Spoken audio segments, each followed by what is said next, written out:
Hello. Hey, I'm gonna walk you through the veggie garden.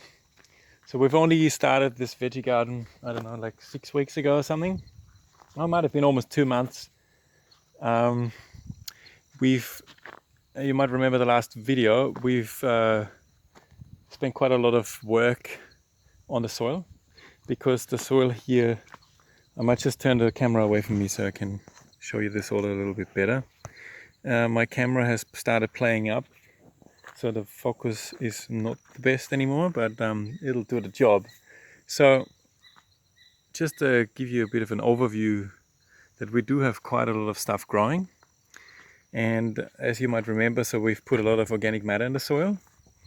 Some of it was uh, like a poultry manure based fertilizer and blood and bone, and then we also put some crusher dust in that I've mentioned earlier.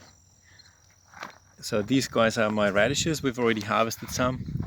I've actually had quite a lot of them split because we had a lot of rain recently and they don't like that. But they would have come up a month after sowing, so they were really quick, and I've already harvested some of them. But now there's a lot of split ones after the rain. That's right, I also thought while I'm at it, I'd just do a few things while I'm here. So you see that's a perennial basil here, and see it's wanting to go to flower. So I'm just pinching the tip off because I don't want it to flower.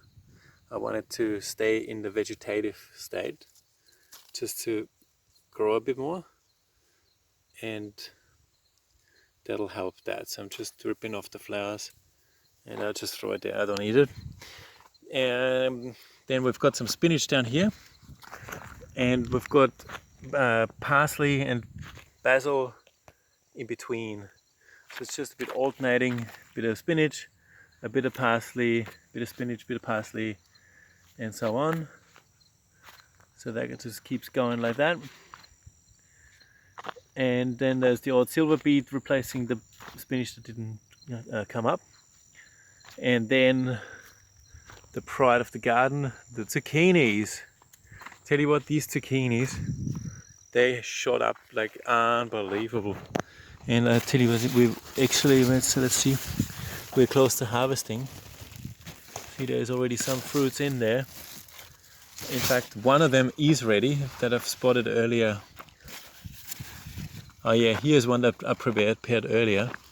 Where is it again? There. We found it.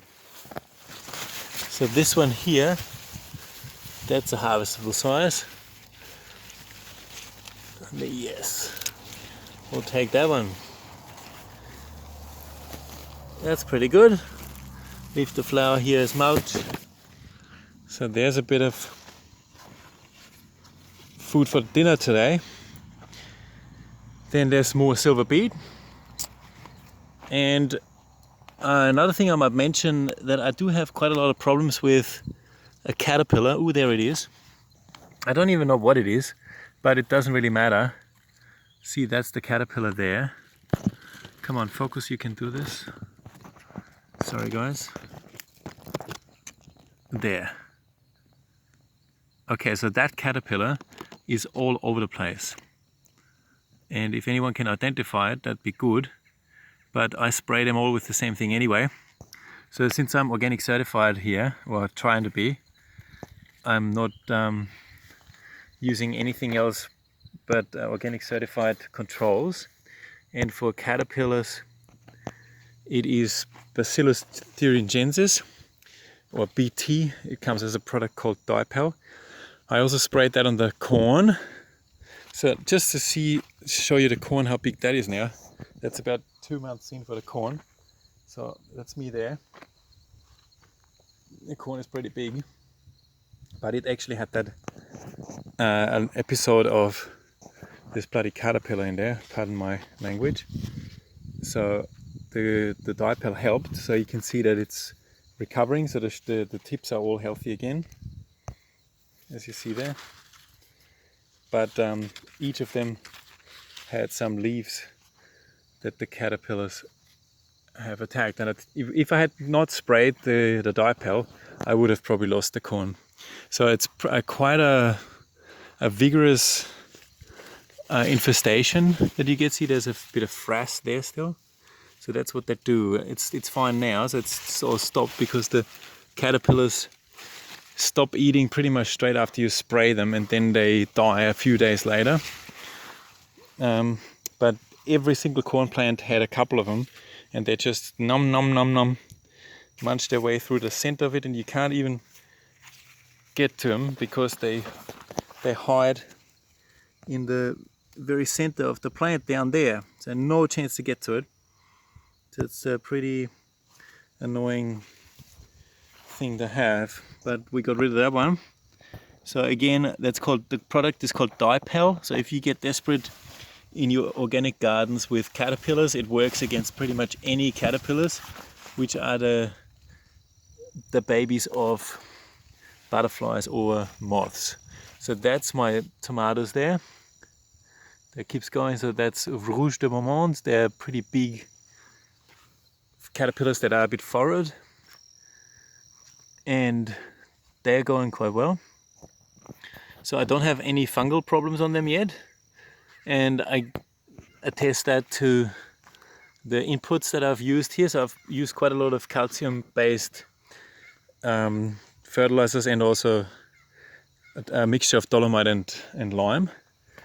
So the calcium is quite important to keep the cell walls strong against fungal attack. And when you look at the zucchinis, you can also see there's no mildew on them, so it's quite a healthy crop there. So that's working a treat. So the only issue I've got is the caterpillar, but we're gonna just keep on top of that by spraying. And I've also planted some passion fruits around the sides, because the patermelons, or the wallabies rather, they eat my passion fruit leaves, so I have to grow them inside a fence. I've also got here a mixture of cucumber and sunflower. I'm trialing a little bit. It's after a model that they use in, like, it's a very old historical formula in Mexico, the Three Sisters. And so what you do is you plant a climber and some long plant next to each other. So usually it's corn with squash and beans. So my corn over there, see, I've planted a little patch. Apparently that's what they say, if you plant corn in rows, it all falls over with the wind. So you have to plant it in a squarish kind of patch. So now we're at a stage where I can plant the corn in there. And so as the beans and the climbing beans. And so as the corn keeps growing up and matures, then the beans use the corn stalks as a climbing trellis. And I'm gonna do a similar thing here. I'm just trialing how that works, to have a sunflower, like several sunflowers next to cucumbers, and see if they can use the sunflowers as a climbing trellis as well. So I'm not quite sure how tall the sunflowers get, so we'll see how we go with that.